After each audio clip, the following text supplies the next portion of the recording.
Bueno, pues bienvenidos una semana más a Enigmas de la Historia. Y aquí estamos los mismos que vamos a estar durante este mes. Como les dije, vamos a hacer pues unas charlas, unos coloquios pues sobre los temas que a nosotros nos gustan, que esperamos que a ustedes también les gusten. Yo creo que sí, que la verdad que resultan bastante interesantes. Y pues nada, pues lo dicho, como se ha ido todo el mundo de vacaciones, pues nos hemos quedado nosotros. Y nada, pues ahora mismo se los presento, así que no me entretengo, empezamos otro Enigmas de la Historia.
Bueno, pues ya estamos aquí de nuevo, nuestra compañera Miriam Mellado, Daniel Brun, Muy que buenas. te pillo ahí haciéndote el lío con la carpeta. Sí, me estaba aquí los documentos secretos. Los documentos secretos de la CIA que traemos para desvelar y que nos cancelen para siempre. O bueno, no los digas hoy, así nos tiramos por un mesecito más. Por lo Vale, menos, esto ¿no? me lo guardo entonces. Eso guárdatelo, Me lo guardo, que no me lo nos guardo por cancelen de ahora. momento. Y pues hoy vamos a hablar de momentos históricos favoritos de cada uno. Como siempre nos enrollamos mucho, a mí me va a dar tiempo a lo mejor a decir uno o tal. Yo prefiero que digáis vosotros los vuestros, porque los míos suelen ser bastante más aburridos que los que os gustan a vosotros. Sí. Soy un tío ya mayor, aburrido ya. Estoy como me has dicho antes, viejos... ¿Cómo era la frase? Estás viejo tetón. Viejo tetón estoy ya, entonces ya...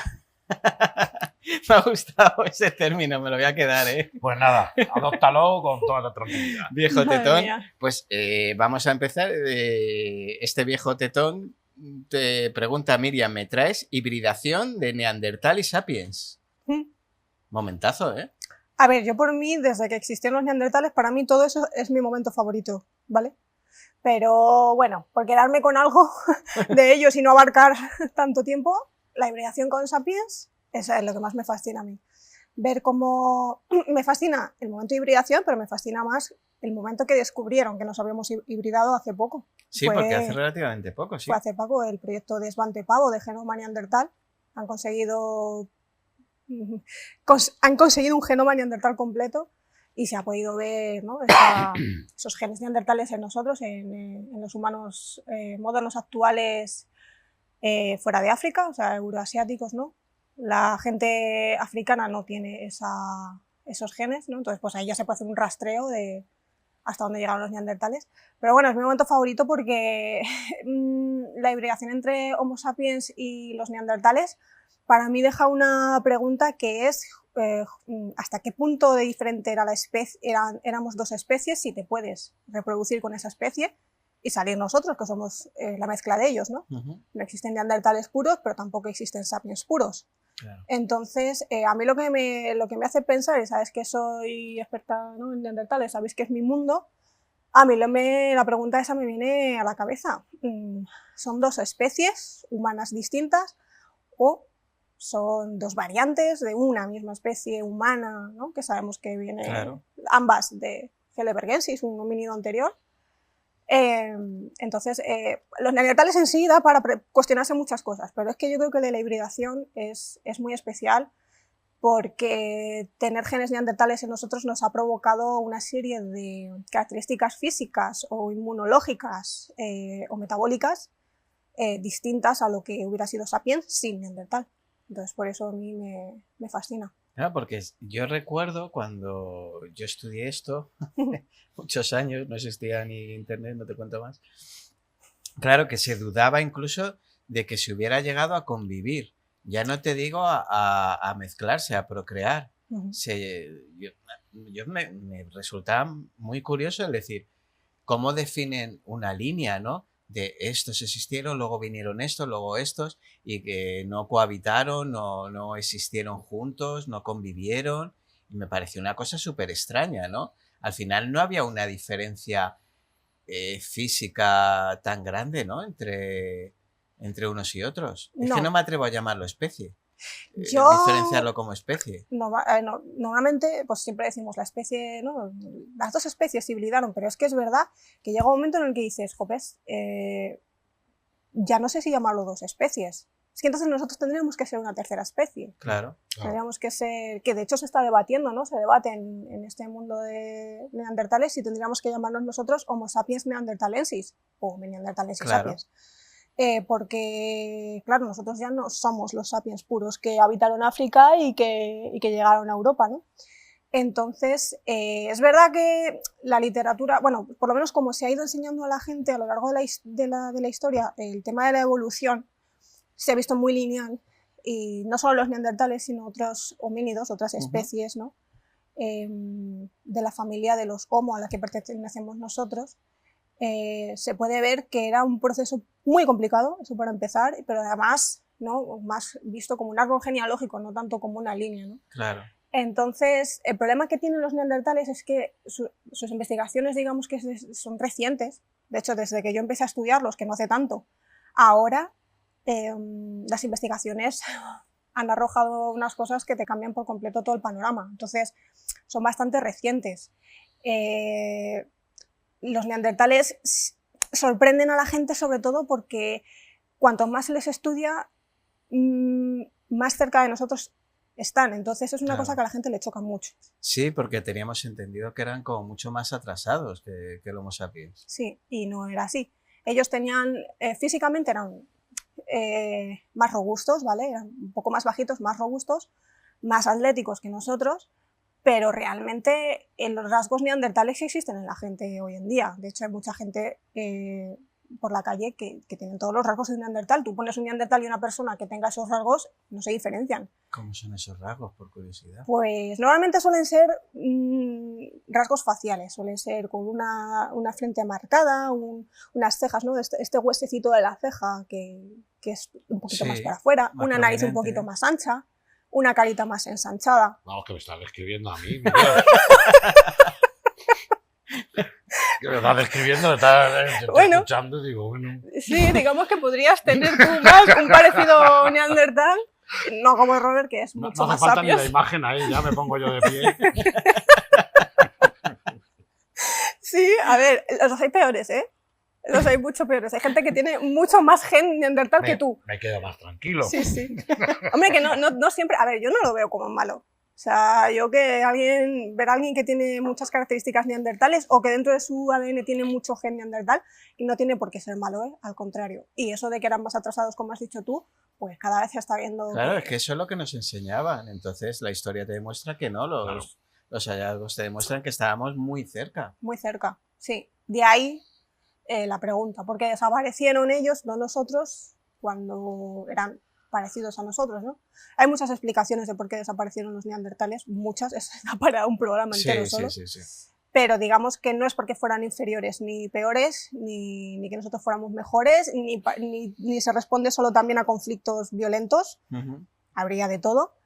Pero por eso mi momento favorito de la historia, ¿no? De la humanidad es ese, y la cara que tuvo que poner el equipo de Svante Pabo cuando se dio cuenta de que tenían un genoma que no era sapiens. Ese ADN, ese genoma, y ves esa mezcla, tuvieron que flipar en colores, porque es algo que no pensábamos para nada. De hecho, nos veíamos como especies muy, muy, muy distintas que prácticamente no convivieron en los mismos territorios. Sí, además se sabe que sapiens y neandertales convivieron durante miles de años. Claro. No solo sapiens y neandertales, sino también otra especie que también habría que entrar en ese, ¿no? En esa polémica de si son de especie o no, que son los denisovanos, que digamos que es una especie que es más de la parte asiática. Convivieron con los neandertales, o sea, convivimos 3 especies en Europa perfectamente sin ningún tipo de problema, y hay hibridaciones constantemente, entonces...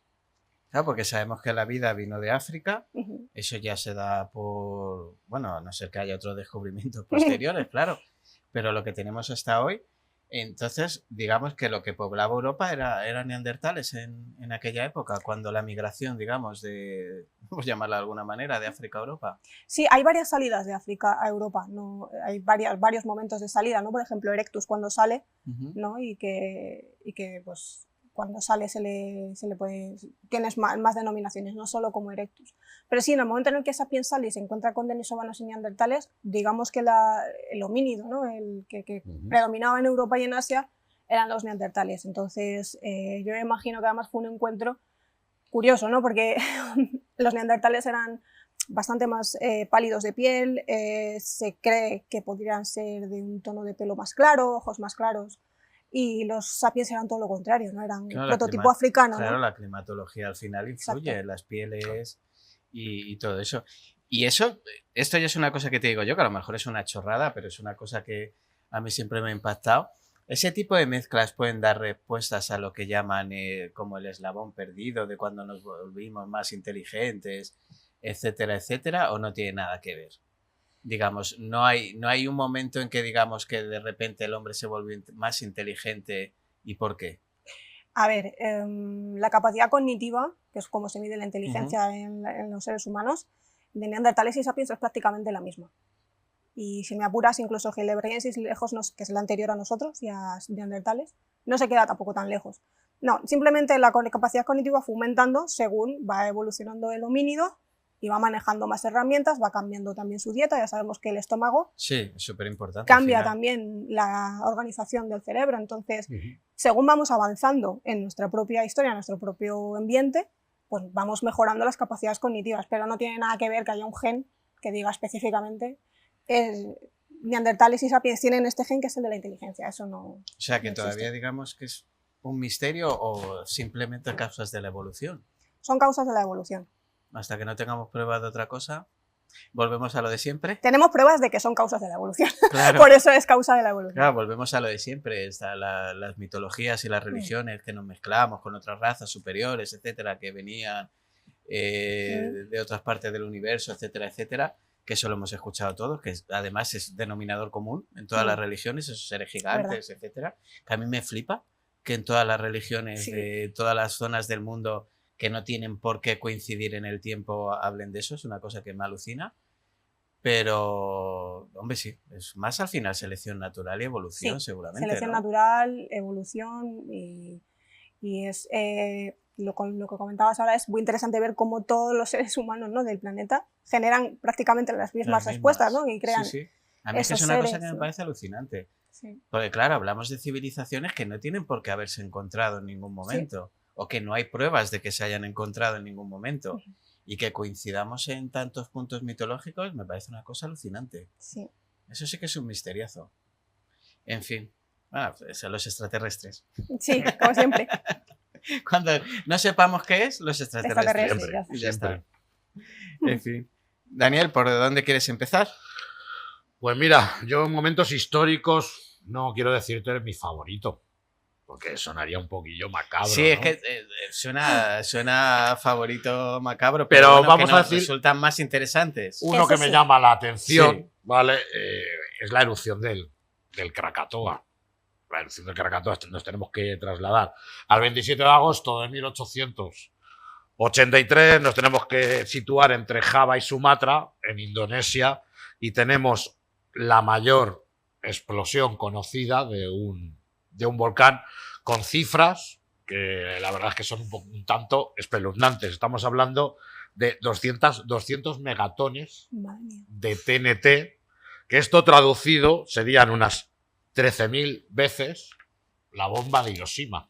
Claro, es que yo tengo el dato de la bomba de Hiroshima y estaba flipando cuando lo estabas diciendo. Claro. Estaba flipando. O sea, qué barbaridad, ¿eh?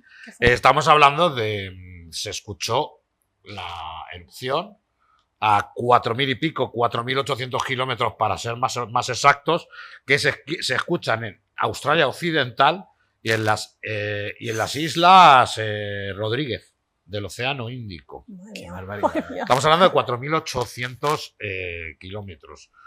Vaya mascleta. esto fue directamente una tragedia que se habló a nivel mundial. Hombre, ya hablamos de una época que hay medios de comunicación, claro. Sí. Claro, estamos hablando de, pues eso, 1883, estamos hablando de finales del siglo XIX y ya hay comunicación y esto pues se empiezan a hacer estudios. Y en esos estudios nos damos cuenta que esta explosión no solamente trae esos tsunamis de 40 kilómetros que directamente arrasan con 36.000 vidas humanas, Madre mía. una auténtica catástrofe, sino que al clima mundial le afectó. Estamos hablando de que no se ponen Sí, de claro. acuerdo, en ciertas partes 0,4% o 1,2% es lo que el clima cambió en diferentes sitios. Estamos hablando de que los cielos eran completamente tenían que ser Tenía que ser de noche. un espectáculo, porque esos toques rojizos, claro, todo esto no es el mismo día, es que esto se extendió casi durante un año e incluso más, donde todos los atardeceres eran rojizos, negruzcos, amarillos, con unos colores sacados realmente de pesadilla. De hecho, se cuenta que el cuadro de Munch, Sí. El Grito, ¿El del grito? Ajá. ese cielo está inspirado justamente en uno de esos atardeceres, uno de esos anocheceres provocados por las luces, Pues provocados por no la lo explosión sabía y de- es uno de mis cuadros favoritos. Yo es mi cuadro favorito. Ujú. pues producido por la explosión del Krakatoa y lo que dejó, todo lo que influyó. Luego es verdad que ha habido otras cantidad de explosiones que también pues, Ujú. han castigado mucho al clima. Pero quizá digamos que esta de 1883 es la que nos deja, estamos un poquito más avanzados y es en la que la ciencia empieza a investigar cuáles Sí, son porque los esto efectos pasa de en el siglo IV y no te enteras. O sea, Claro. no se entera nada más que lo que está relativamente cerca. Pasa en el X igual. Ya a lo mejor un poco más en la Edad Media te vas a lo mejor al siglo XV-XVI. A lo mejor te puede llegar alguna noticia, pero tampoco. Bueno, yo creo que se hubiera sabido porque en el momento en el que gracias a este volcán se empezaron a estudiar estas cosas, Claro, todo eso deja huella climática. claro. Entonces, a poco que la gente que se encarga de estudiar todo el paleoclima, el clima antiguo, Claro, y se puede, lo localiza. se puede predecir, entre comillas, cada cuánto. Aunque bueno, sí que es tan complicado. Se puede y es verdad, pero bueno, es que es una historia lo del tema de geología, lo del tema de los Sí. volcanes es una A mí historia. es una cosa que me apasiona muchísimo. Porque también pegan sorpresas. Tú puedes predecir Claro. hasta cierto punto, pero luego hay ciertos factores que no controlas y ciertos factores que pueden hacer. Bueno, es que la naturaleza, no vamos a decir que es caprichosa, la naturaleza es. Claro, todo Pero tiene yo una llevo aplicación. escuchando que la ciudad de Los Ángeles, o sea, toda esa zona de California, no va a durar 100 años y llevo escuchándolo hace 40. O sea, que o le quedan pocos años y ahí todavía se sigue edificando porque se va a hundir la falla de San Andrés. ¿Y qué se dice en las Islas Canarias? Que se lleva Igual, se lleva igual. diciendo muchos años. Se lleva diciendo muchos años que eso va a llegar un momento que va a tener una gran tragedia y que va a llegar Sí, a porque ser puede haber inevitable. huella geológica, pero claro, se puede estudiar hasta cierto punto, ¿no? A ver, es lo que dice él, que puedes intentar identificar patrones Claro. y yo creo que la gente, ¿no? Los geólogos, ¿no? Y Ujú. esta gente que se encarga de estudiar volcanes y sus erupciones, hombre, un poco más controlado lo tienen, pero es lo que él dice. Si no pasa nada, raro. Claro. Si pasa algo extraño y de repente un volcán que tú no pensabas se empieza a poner... No te digo que explote un día y no se den cuenta. Eso la gente Sí, hombre, lo claro. tiene registrado, pero a lo mejor simplemente se ha acelerado esa actividad volcánica y hay que cambiar otra vez todos los Todos patrones, los ¿no? estudios, claro. Entonces, es complicado, pero vamos, yo estoy de acuerdo contigo. En sitios en los que hay cerca volcanes, placas tectónicas y demás, habría que tener cuidado Es un riesgo. en qué se Sí, edifica que, o no. volvemos a lo mismo, que tenemos la costumbre de edificar y de vivir en la Todos parte lados. del mundo donde nos da la gana. Y cuando ocurre la tragedia es injusto. Claro. Pero no nos damos cuenta De que a lo mejor ahí que no nos estamos teníamos- poniendo simplemente. Bueno, Estados Unidos peligro. es un país brutal en ese sentido. Tú ves la península de Florida, de la zona norte a la zona sur, yo no sé cómo, bueno, la zona sur todavía es una zona más pacífica, más tranquila, pero la zona norte yo no sé cómo tienen narices de vivir. Si cada 2x3 tienen esos huracanes enormes que destrozan todo lo que hay, a lo mejor habría que pensar que no podemos vivir en toda parte del mundo que nos guste. Pero es lo que nos creemos. Nos creemos los dueños del planeta y Sí, entonces sí. edificamos donde nos da la Y gana. donde Pasan nos da las la cosas gana y que hacemos pasan. lo que queremos. Y Y... muchas veces las casas que también tenemos, esas casas prefabricadas de Sí. Estados Unidos, Sí, que bueno, directamente la compras en módulo, la sí, pones. sí, sí. Sí, sí. Más fácil que arrancar eso. Bueno, solo tienes que ir al centro de Norteamérica con todos esos tornados y esa gente está acostumbrada a vivir así. Sí. Y sin embargo tenemos lo contrario. Japón, Bueno, Japón País es un ejemplo. azotado por terremotos, cómo han sabido también Sí. paliar, pese a que también tienen sus tragedias. Sí, sí, Pero es gracias un a cómo se ejemplo. están acostumbradas, han bajado las Es un víctimas. ejemplo en han las bajado los construcciones, destrozos. cómo vibran, cómo oscilan los edificios. A mí me parece una maravilla, una maravilla. Es que el ser humano también progresa, entonces Sí. es lo bueno. Bueno, yo siempre he pensado que la humanidad está llena de tontos, pero hay un montón de gente inteligente que hace la vida más fácil al resto de tontos. Porque, Efectivamente. porque es cierto, o sea, yo no he hecho nada por la humanidad, yo me autodefino como viejo tetudo. Como uno de los tontos. Y uno de los tontos que lo único que hago es estudiar las cosas que hacen los demás, y me beneficio del desarrollo. Pero es verdad eso, que nos desarrollamos gracias a que hay gente muy inteligente que dedica su vida a mejorar la vida de los demás. Exacto. Hombre, no me voy a autodefinir como descubridor, no he hecho No, nada. no, claro. Creo que una vez colgué un cuadro en la vida sin romperme un dedo con el martillo. O sea que... Bueno, pues hablabas tú de Krakatoa, pues te traigo los datos de los bombardeos de Hiroshima y Nagasaki, ¿vale? Vamos a ponernos en contexto, final de la Segunda Guerra Mundial, pero claro, esto no pasa exactamente al final de la Segunda Guerra Mundial. El bombardeo en Hiroshima y Nagasaki pasa ya cuando hay una rendición, etcétera, etcétera. Entonces, los nombres me flipan porque la bomba de Hiroshima se llama Little Boy, que me hace mucha gracia, lanzada por el bombardero Enola Gay, que es un temazo de música también, Enola Gay, si la gente lo quiere buscar en YouTube.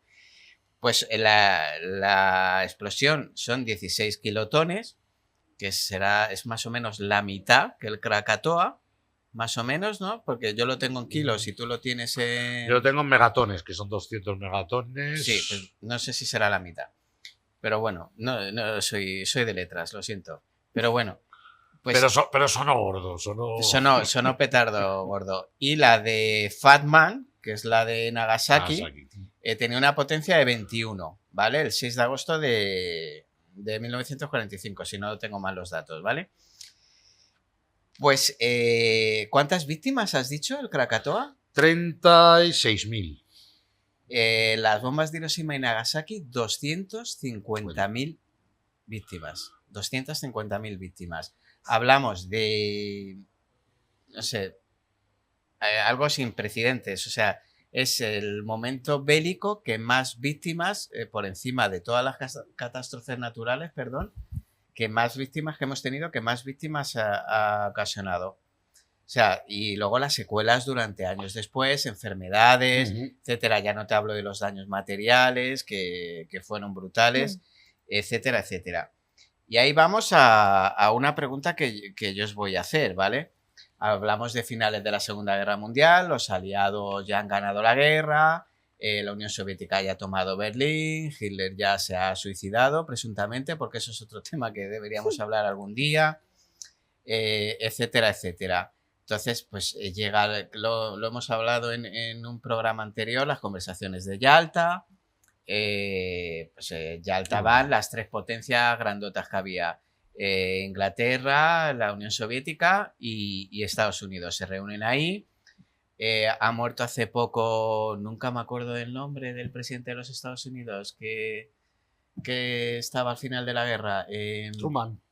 No, Truman es el que negoció, que era el vicepresidente de los Estados Unidos, y al morir, es que siempre, no, Eisenhower no es Roosevelt, Roosevelt muere, que Roosevelt estaba muy, muy, muy enfermo y siempre se le achaca que no hubiera educado o enseñado a Truman por dónde iban los tiros, porque al final Truman era de vicepresidente. En Estados Unidos los vicepresidentes no se eligen como aquí, se eligen por votos populares que traen, no por conocimientos. Entonces, Truman era un señor hecho a sí mismo, era un señor que había vendido camisas y corbatas y ya bastante había tenido con llegar a vicepresidente y se vio ahí en una cumbre junto a personajes como Churchill y como Stalin.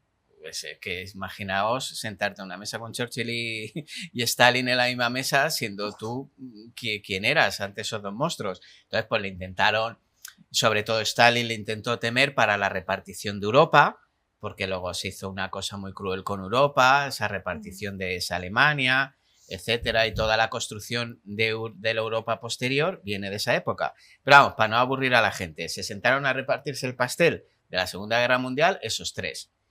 Entonces, claro, Stalin se veía súper potente, porque aunque las películas americanas nos venden que ellos ganaron la guerra en el desembarco de Normandía, quien tomó Moscú fue la Unión Soviética y quien se cargó a los nazis fueron los rusos. Sí. Eso es así, se pongan como se pongan. Entonces, Stalin estaba en una posición de poder alucinante.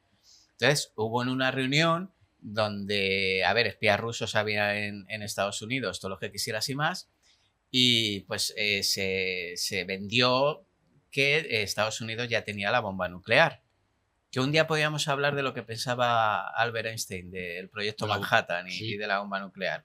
Entonces, claro, Stalin ya como que se vino un poquito más para abajo y yo siempre me he preguntado, aparte de una venganza por lo de Pearl Harbor contra los japoneses, ¿no fue una puesta de, lo voy a decir vulgarmente, de huevos en la mesa de totalmente. Truman el bombardear Hiroshima y Nagasaki para que Stalin viera que ellos sí eran capaces de hacerlo?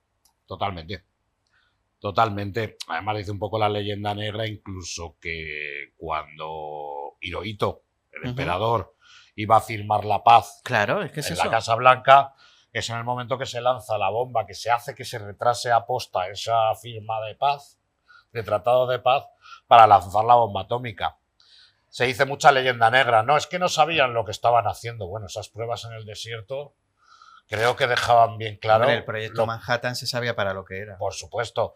Y venga, voy a creerme que eres un niño, que no sabes lo que has hecho. Nagasaki. Nagasaki no sabías realmente lo que era, porque claro, hay que hablar también de eso, de la explosión.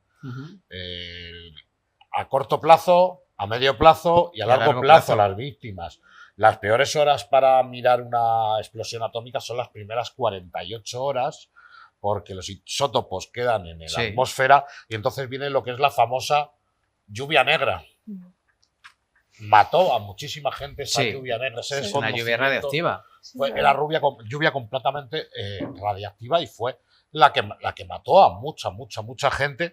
Y luego está el a largo plazo. Bueno, los que murieron en la explosión serían a corto. Y luego en el largo plazo, que es lo que dices tú, las enfermedades, la extrema pobreza a la que llevó a muchas familias, muchos niños quedaban sin padre, quedaban sin madre, y así crecieron en su día, que también sería importante para hablar, en Japón, después de la bomba atómica. Así crecen las yakuzas. Sí. Así crecen las yakuzas. Los niños que no tienen padres, los niños que no tienen familia, se acogen a las juventudes de la yakuza porque lo más próximo a una familia para poder comer. Bueno, vamos a ir un momentito a publicidad, vamos un poquito a publi y nada, un momentito y enseguida, nada, 4 anuncios y estamos aquí. Hasta ahora.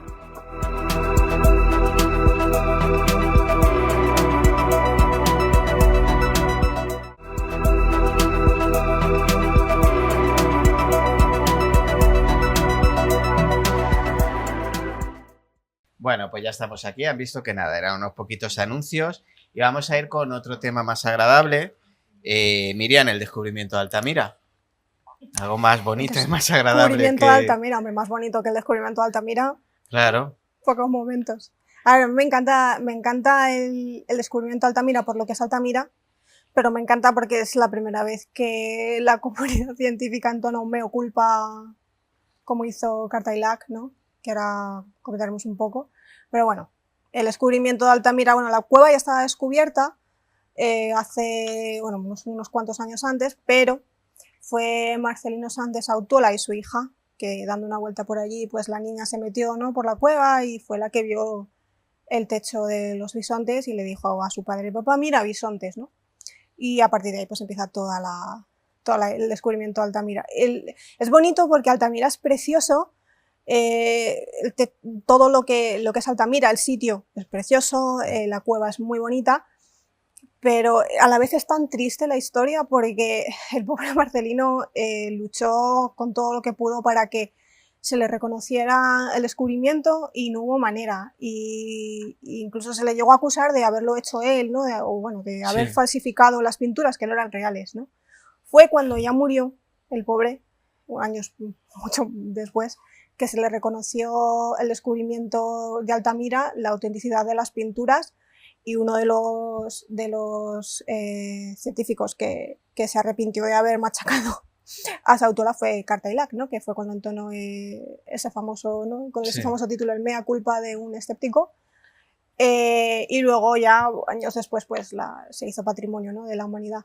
Pero qué triste, o sea, refleja muy bien la lucha que hemos tenido muchas veces los españoles, porque se nos reconozcan, sobre todo en el ámbito de la prehistoria, que se nos reconozcan los hallazgos de aquí en la península, porque es una mina. Sí, es una maravilla. Pero bueno, por un lado, qué bien que Cartailac tuvo la valentía de decir, pues mira, me he equivocado, ¿no? Porque las pinturas se dataron, ¿no? Se dataron los pigmentos y demás, y además la cueva está muy estudiada, muy reconstruida, ¿no? Con toda la tecnología que tenemos ahora es muy fácil. Es una maravilla.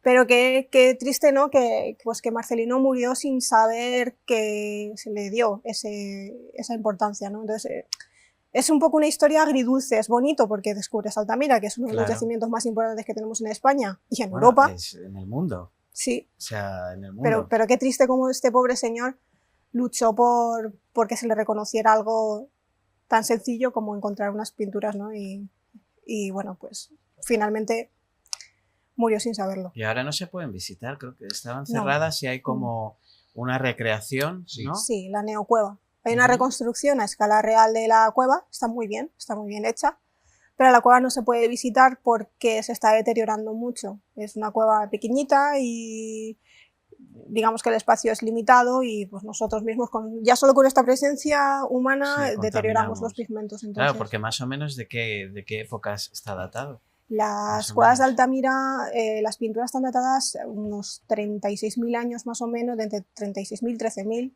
época magdaleniense, ¿no? Ya prehistoria reciente, y se sabe que la cueva estuvo habitada durante 22.000 años. Y justo nosotros llegamos y nos la cargamos. Nos la cargamos, sí. Sí, somos así. Entonces, sí, qué pena, ¿no? Que bueno, 22.000 años la cueva intacta y llegamos nosotros, humano moderno, y la tienen que cerrar. ¿En qué año se descubrió? 1879, creo. No sé, ahora mismo, yo es que ya las fechas... Ya es una época que la arqueología estaba bastante avanzada. Sobre todo la prehistoria, que sabéis que fue de las pioneras en aplicar ciencia, ¿no? En arqueología. Pero es que en España somos tan puñeteros. Había mucha guerra arqueológica, ¿no? Y sigue existiendo. Sigue existiendo. A ver, a lo mejor ahora ya está más suavizado porque, bueno, ¿no? Ya nos hemos dado cuenta de que cabemos todos en el planeta y que no pasa nada. Pero por aquel entonces la guerra España-Francia, por ver quién tenía las pinturas más antiguas, ver quién tenía la cueva prehistórica más espectacular o ver quién tenía el homínido, ¿no? Claro, el de ahí humano más antiguo. provenir las acusaciones, claro, que fuera falso. Claro, entonces, y luego también que pues, Sautula no era un prehistoriador tampoco, entonces todo lo que pudiera tirar por tierra el descubrimiento de Sautula se hizo, ¿no? Que sí que se le reconoció después, que luego todo el mundo se le ha reconocido y todo el mundo lo respeta, pero ese hombre murió sin saberlo. Claro, pero es triste que tú en vida no sepas. Exacto, en muerte es que no vale. Te vayas con la humillación. Sí. No, y claro, es que tú has hecho un descubrimiento maravilloso para la historia de la humanidad. Sí. Y te mueres con la gente diciendo que tú eres un farsante. Exacto. O sea, solo lo sabes tú. Bueno, sí, su hija fue la única que lo pudo ver. Claro, y tú no sabes qué va a pasar a posteriori, si van a tirar esa cueva. Te tienes que morir con una mala leche. Una angustia, sí. Y el apoyo gubernamental, pues como siempre, ¿no? Nuestro patrimonio. Por aquellos... Si el patrimonio ahora no nos apoya, imagínate, ¿no? Entonces, hace 200 años. Qué divertido siempre, la verdad. Bueno, es como lo que hablábamos hace poco de la huella neandertal, que se fueron ahí de farra en la noche de San Juan. Bueno, es que eso es... De verdad, en fin. Bueno, yo no quiero comentar nada de esto porque me pongo de muy mala leche. Yo solo comentar una cosa. Picasso estaba enamorado de las escuelas de Altamira. Él cuando entró y las vio, lo primero que dijo que es que nadie podía pintar así. Que para pintar así tenías que tener un alma prehistórica o el alma de un niño. Claro. Que ningún pintor, por muy bueno que fuera, sería capaz de representar la fuerza y el alma que tenían esas pinturas. Es que además las pinturas de Altamira pasa mucho en las pinturas prehistóricas, pero es que la de Altamira choca mucho, y es que la persona que pintó tenía tal conocimiento de lo que estaba haciendo que aprovechó los volúmenes y la forma de la roca del techo para crear, pues, ¿cómo se diría? Efectos, ¿no? De profundidad o sea, esa persona tenía tal control de lo que hacía, de la técnica que tenía, que tú cuando entras en Altamira y lo ves, la neocueva sirve, para hacerte una idea, sirve, ¿no?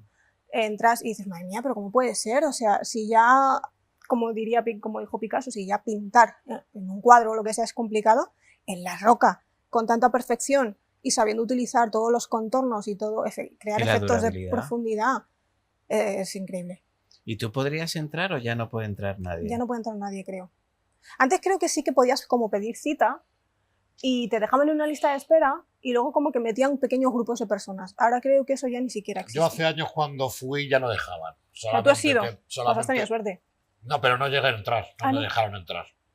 Tuve que ir a la réplica. Que hace bastantes años. Tuve que ir a 10 a lo mejor o más. Más. La réplica la vi, no pude entrar. Pero tampoco dejarían ni para estudios.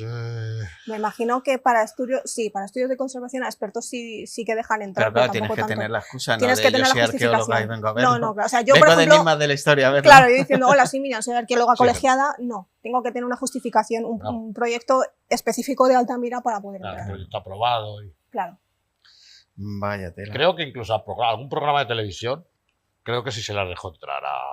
Pero yo creo que ahora ya no. Hace bastante tiempo. Yo sí recuerdo los 80. Algo de grabado, que a lo mejor era grabado en los 70, puede ser. Seguramente, pues mira, lo miraré en el archivo de Televisión Española porque tiene que haber algo ahí. Pero sí recuerdo ver de niño unas grabaciones y alucinar con lo que estaba viendo. Sí. O sea, me pareció una cosa maravillosa, es transportarte en el tiempo, prácticamente. A ver, yo sé que a la gente le puede parecer un fastidio no poder visitar Altamira, pero yo en este caso... Estoy de acuerdo con que hayan cerrado la cueva. Hay que entenderlo. Porque la vamos a perder si no. Al final, lo que tú quieres ver es la representación y la tienes. Y además que está exacta y A ver, siempre entrar en una cueva, yo que me muevo en cuevas, como entrar en una cueva, cualquier réplica no lo hace. Claro. Una cueva es una cueva y sí. Tiene su propio microclima y demás. Pero bueno, para saber cómo estaba hecho o cómo, ¿no? Hacerte la idea de Altamira está bien y no estás dañando la cueva que está tan deteriorada. Entonces, a mí me parece bien. Bueno, pues vamos a cambiar un poquito de tercio totalmente. Vamos al combate del siglo. Sí, vamos a hacer un poco de deporte. Venga, vamos. Venga. Vamos a hacer un poco de deporte y vamos a hablar un poco de la llamada que hemos tenido tú y yo hoy, que te decía, Roberto, quiero avisarte una cosa. Si yo te digo combate del siglo, ¿cuál es el primero que te viene a la cabeza? Te viene el de Tyson, ¿no? El famoso combate. Bueno, te he dicho, hay varios. Y puede ser el de Muhammad Ali, puede ser Tyson. Pero como yo sabía por dónde me ibas a venir, sabía que me ibas a hablar de este. Entonces yo te voy a hablar de Jack Johnson. Uh-huh. Jack Johnson. Estamos hablando, y más que nada por todo lo que tiene este combate. Es que sabía que iba a ser este por la chicha que trae. Para mí, estamos hablando de 1910, estamos hablando de Jack Johnson, estamos hablando de un boxeador de raza negra que se enfrenta a nuestro querido James J. Jeffries, apodado la Gran Esperanza Blanca. O sea, ahí no había racismo por ningún lado, por supuesto. Apenas. En el combate en el que, claro, Johnson arrebató el título de campeón del mundo a un hombre blanco en unos Estados Unidos que es completamente racistas, que todavía estaban luchando con ese racismo, que no había integración de ningún lado. Bueno, hablamos de 1910, pues si no el padre, el abuelo de ese boxeador sería esclavo. Claro, y además la particularidad, Johnson, muchos de los apellidos, el apellido Johnson viene del esclavo liberado, le llamaban Johnson, como Robert Johnson, Jack Johnson. Te tenemos ahí un estadio repleto con 20.000 personas, entre las cuales están los dos púgiles, y Jack Johnson tiene que estar llevándose los insultos de mono, negro, te vamos a matar, Sí, habría bueno, que todo. colgarte, bla, bla, bla, todo Sí. lo que había en su momento, que incluso una de las preocupaciones que tenían las leyes eran de que alguien entrara con algún arma de fuego y que dentro del combate hubiera una especie de atentado. Sí. Entonces estaban con mucho miedo, ¿no? Es verdad que los dos boxeadores eran súper favoritos, pero vamos a hablar de 15 rounds en los cuales se dieron mucha caña, y al final gana Johnson por KO técnico en el 15, en el asalto 15. Es película de Rocky total, ¿eh? Sí, sí. Esto trajo un problema, porque esto trajo disturbios. Claro. Ahora teníamos el título de campeón del mundo en las manos de un hombre de color, de un negro, como dirían ellos, y eso no se podía consentir, porque Claro. demostraba que tenían una superioridad física por Sobre los encima, blancos. por encima del blanco. Encima había ganado a alguien que se llama la Gran Esperanza Esperanza Blanca. Blanca. O sea, imagínate, todo se va uniendo como una auténtica película, Sí, sí. y surgen unos altercados por todos Estados Unidos, que tienen que salir las fuerzas de seguridad. Hay incluso muertos, hay incluso ataques raciales, y es la primera vez que el gobierno de Estados Unidos secuestra el documento gráfico. Es la primera vez que Estados Unidos secuestra una película, el documento gráfico del combate, para que no se vuelva a poner, para que no se vuelva a usar, para que no se vuelva a revisionar por la gran cantidad de miedo que había a que esto fuera mucho más allá y despertara mucho más allá. Esto fue un hito, Imagínate también la población negra, lo orgullosa que se sentía de su púgil, pero al mismo tiempo los problemas que les estaban ya trayendo. Luego ya la historia de Jack Johnson se pone también truculenta. Empieza de venir de la pobreza, empieza a ganar fama, empieza a ganar dinero, empieza a írsele un poco la cabeza con el tema del poder, crea unos cuantos clubs, su mujer, debido a la falta de atención, se suicida, él comienza a salir con una bailarina blanca, cambia de estado, y al cambiar de estado se le aplica la ley Mann, que la ley Mann es la de que no se puede transportar mujeres a través de fronteras estatales con fines inmorales. Y esto de la ley Mann es lo que sirve para que la policía y las fuerzas del orden, que ya estaban buscándole de alguna manera, Sí, las cosquillas. para encerrarle, usaron esta ley para que terminara en la cárcel. Luego salió, es verdad que luego salió, pero ya Jack Johnson vivió de su fama, de ese famoso combate, pero digamos que ya era una sombra de lo que fue. Era una sombra de lo que fue, por el tema del alcohol, acabó bastante mal y siendo un perdedor que realmente la gente solamente ya le recordaba por el nombre. Pero por eso lo traigo, porque me llama muchísimo la atención cómo un combate puede influir tanto en la historia de Estados Unidos. 50 años antes del movimiento de los derechos civiles. O sea, es una barbaridad. O sea, y bueno, él tendría la suerte de que donde vivía se le reconociera y se le permitiría montar clubes, pero claro, hablamos de clubes para gente negra. No hablamos de... Tenía muchos clientes blancos, ¿eh? Pues eso sí que es sorprendente. Tenía muchos clientes blancos y gente además famosa que también le tapaba un poco los... Sí, ¿no? Los excesos, porque vamos a decir que tampoco era una hermanita de la caridad. No, bueno, vamos a decir que metidos ya en cierto nivel. Hay que, si vamos a aquella época del boxeo, la gente que se dedicaba al boxeo era gente problemática, vamos a decirlo. Sí. Joder, ¿y no hay ninguna peli? Pues no conozco, pero yo no conozco ninguna peli, ¿eh? Pero dudo que no la haya. No sé, porque me vienen un mogollón de películas sobre este tipo de cosas, pero no recuerdo ninguna. Hay un cómic que se llama El Último... Sí, el cómic sí lo he visto. El Último Hombre en Pie, una joyita, porque además sí lo he visto. Es poesía e ilustración. Sí. No es un cómic narrado, sino que son poesías ilustradas y está bastante bien. Pero no recuerdo, buscaré alguna peli.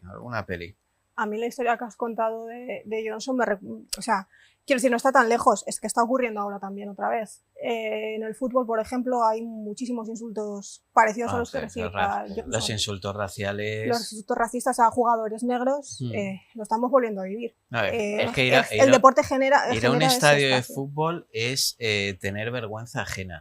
Sí. Yo soy súper aficionado al fútbol. Y es tener vergüenza ajena de las cosas que escuchas y que escuchan las criaturas, los niños que van. Es triste, ¿eh? Algo que tenía que ser. Que no tenía que existir ya. 2025, claro, pero, hablamos de 2025. Pero hablamos de que el fútbol, el deporte, se supone que es hermanar. Claro. Y una de las cosas que están haciendo es crear bandos. Bueno, hablas de 2025 y solo ha habido un presidente negro en Estados Unidos.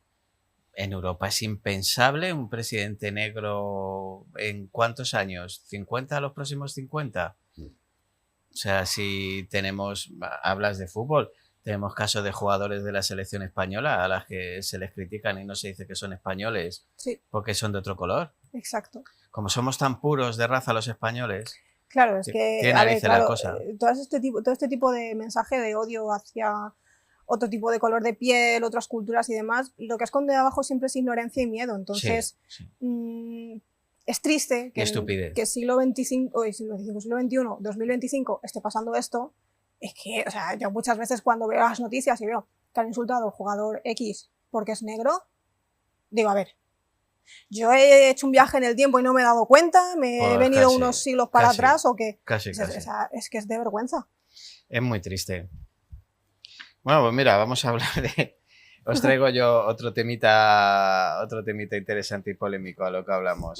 El mal llamado descubrimiento de América. Bueno, madre mía. Uy. Claro, y la gente dirá, ¿cómo que mal llamado? No descubrimos nada porque allí ya había gente. Primero que hay constancia de que hubo viajes anteriores a los nuestros. Exacto. Y luego porque ya había gente. Entonces tú no puedes descubrir... Tampoco vamos a decir la ocupación del continente americano, pero... Hombre, si le pones el apellido, el descubrimiento de América por parte de Europa... Claro, yo le llamo la llegada de los europeos al continente americano, que tampoco era el continente americano, pero lo nombramos nosotros, pero bueno, vamos a llamarlo así, porque no había nada que descubrir, allí ya estaban descubiertos, tenían sus culturas, nos gustaran más, menos, estuvieran más avanzados, menos, lo que tú quieras, pero allí estaban. Y entonces, la verdad que es súper interesante porque, claro, la creencia popular es buscábamos otra ruta comercial hacia las Indias para llegar más rápido, porque era la ruta comercial pues, de las telas, pues, de todo el mercado que había. Entonces llegó Cristóbal Colón, se lo ofreció a Francia, se lo ofreció a Portugal y se lo ofreció a los Reyes Católicos. Y digamos que los Reyes Católicos fueron los más visionarios, vamos a decirlo así, en confiar en este señor. También porque... volvemos a Isabel la Católica, que era una señora con una gran visión, porque a Fernando le daba igual. Sí, le daba más. Sí. Se la bufaba, así hablando en plata. Y pues Colón se dice que, pues eso, que no sabía dónde iba, etcétera, etcétera, y que se descubrió de casualidad.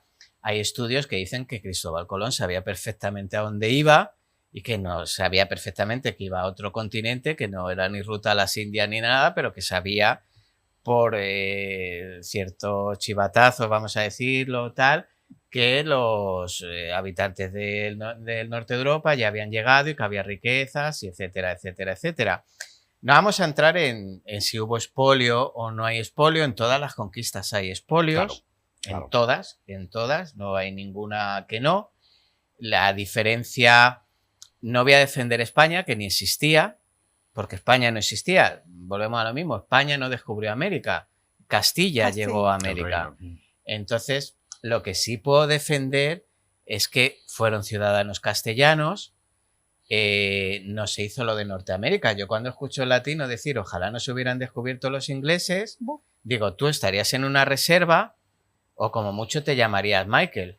Pero, o sea, tu cultura no quedaría nada prácticamente, nada. Bueno, sí, el nombre a un helicóptero, a lo mejor, ¿sabes? Un Tomahawk o algo así, pero no quedaría mucho más de tu cultura. Entonces, no seas ignorante. Yo entiendo que tú critiques cómo llegó Castilla, lo que hicieron, etcétera, etcétera, Entiendo todo eso, lo comprendo, pero al final las conquistas es lo que tienen. Aquí cuando vinieron los romanos no repartieron margaritas por ningún lado, los árabes tampoco, los visigodos tampoco, los cartagineses Y tampoco. toda la larga lista. Toda la larga lista que vino aquí a esta España de raza tan pura, volvemos a lo mismo, no vinieron repartiendo margaritas. De hecho, los claveles, que es nuestra flor, la tuvimos que traer de fuera, para que fuera nuestra flor nacional, el clavel.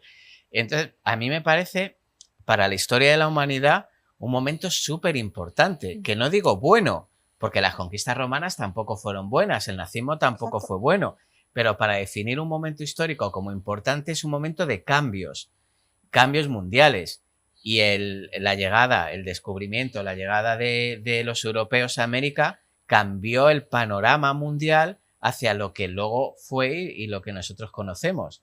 Entonces, a mí me parece, junto a la Revolución Francesa seguramente, los momentos, bueno, y la Revolución Industrial, los momentos más importantes de la historia reciente, entre comillas, de la humanidad. No sé cómo lo veis.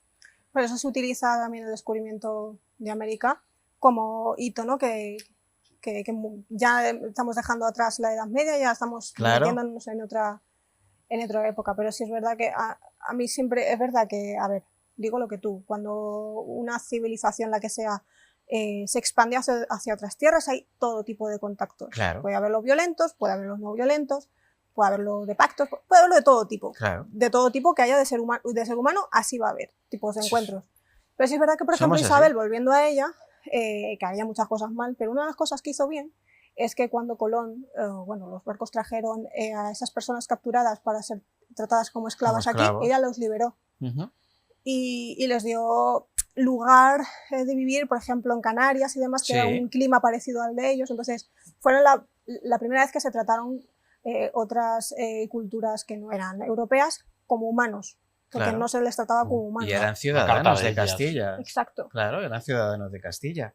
Bueno, nos quedan temas pendientes, pero es que nos tenemos que ir. Nos queda para otro día la erupción del Vesubio, el juicio de los templarios. Joder. Y la caída del muro de Berlín. Madre mía. Que para mí me parecen hitos súper importantes, pero claro, nos enrollamos.